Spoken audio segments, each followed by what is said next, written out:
Erev Tov Rabotai, we're continuing with our Mishna Yomi Masechet Demai. We're up to Perek Vav Mishnah Bet. Just as a recap from yesterday, we learned there are two different ways a person can rent land to farm on it. One way is Barisud as a sharecropper, meaning he rents the land from an owner to farm on it, and he pays the owner a percentage of the crop, either like the Rav says, a quarter, a third, or half.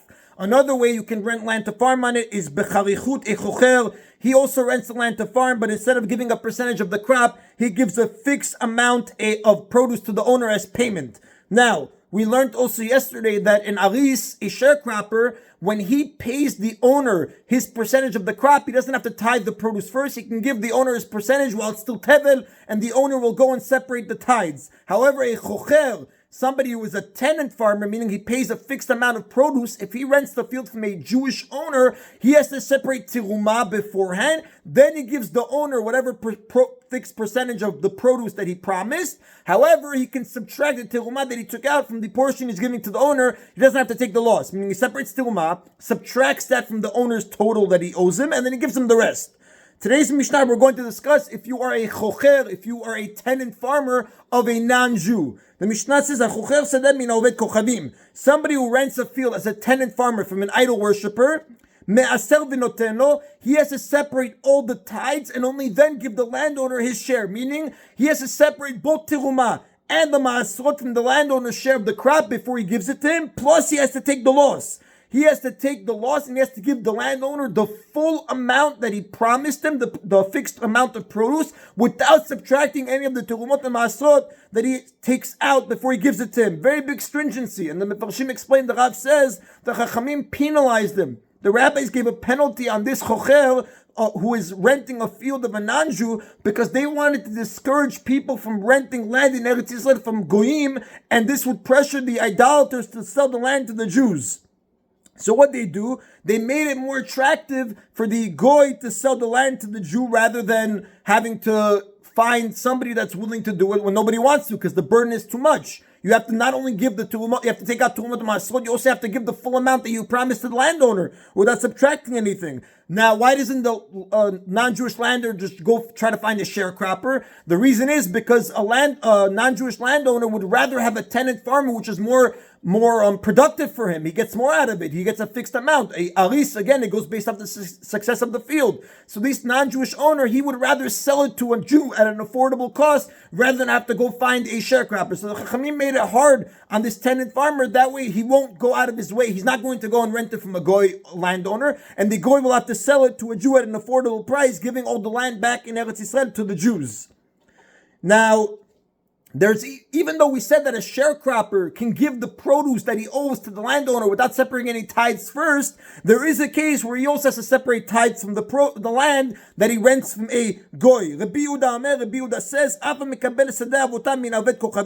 somebody who receives his ancestor's field as a sharecropper from a goy, meaning the Rav explains, you're renting a field from a goy that originally belonged to your family, but that goy stole it, which the Mefarshim explained, it wasn't so uncommon during the time when the Romans were occupying Eretz Yisrael, that they would steal land from the Jews, and now this Jew became an aris, a sharecropper. The Mishnah says, somebody who receives his ancestor field as a sharecropper from a goy, he has to separate all the tithes and only then give the landowner his share. So again, he's at a loss. And the reason the Chachamim made this stringency is because they want to encourage these people, these sharecroppers, to buy back his family's field from the idolaters. Because again, since the field originally belonged to the sharecropper's family, it's precious to him. He's going to rent it from the goy, even though he has to pay for all the tithes. However, he didn't think about it thoroughly. Eventually, when it becomes too hard for him, too expensive, he's going to strain himself to find the money to buy it. So the Chachamim just are trying to push him in a way to try to buy the field from the goy right away. And the Rav does point out, the Kabateh, the Rabbi Yehuda Kaimelan, we do hold like Rabbi Yehuda al-Halacha, the lo palik Tanakama ale, because they are not disagreeing. Rabbi Yehuda and Tanakama agree.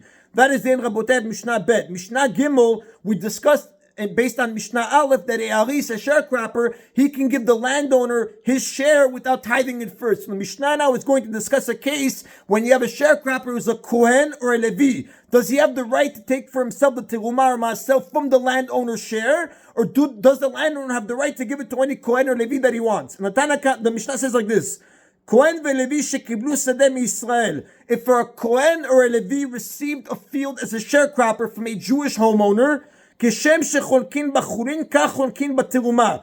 Just like the sharecropper and the landowner divide the crops churin, the tithe produce, so too they divide the crops teruma and maaser. Meaning, when the landowner takes his percentage of the crop, included in it is the teruma and maaser that must be separated from it. The landowner then separates it himself, and he gives it to the Kohen or Levi of his choice, whoever he wants. The Kohen or Levi sharecropper have no special right, and the Mefarshim explained that Rav says the case is like this. Let's say, for example, they agree that the landowner is going to receive a third of the crop. So what happens? It entitles him to a third of the teruma and maaser that's going to be separated from the crop. He gives it to any Kohen or Levi that he wants, meaning he takes his third of untithed crop, tithes it, and then gives the teruma and maaser to any Kohen or Levi he wants. Obviously, the Mefarshim explain the Kohen or Levi sharecropper can tithe his own 2/3 of the crop and keep that teruma or maaser for himself. We spoke about this in Masechet Pe'ah, Perek Aleph, Mishnah Vav. But the Tanna Kama holds whatever portion belongs to the landowner, that teruma and maaser he can give to whichever Kohen or Levi that he wants. Rabbi Eliezer says, he disagrees with the Tanna Kama. He says even the tithes belong to the sharecroppers, meaning if it's a Kohen sharecropper, he receives the teruma of the entire crop, and if it's a Levi sharecropper, he receives the maaser of the entire crop. And the Mefarshim explained, the Rash, what's the case? Let's say the Kohen is a sharecropper. What does he do? He separates teruma from the entire crop, takes it for himself, and then the remainder of the produce he divides and gives the agreed percentage to the landowner. Same thing if it's a Levi sharecropper. He takes the maasrot of the entire crop for himself. Whatever is remaining, he divides and gives the landowner whatever percentage they agreed. Why? Why does Rabbi Eliezer say this? Rabbi Eliezer omer after maasrot shelahen, even the tithes belong to the sharecroppers, sh'ad menat ken ba'u. Because it was on this condition that they came to lease the field. Meaning, when the Kohen or Levi agreed to work the landowner's field, it was understood that it was on condition that the teruma and maaser would exclusively go to him.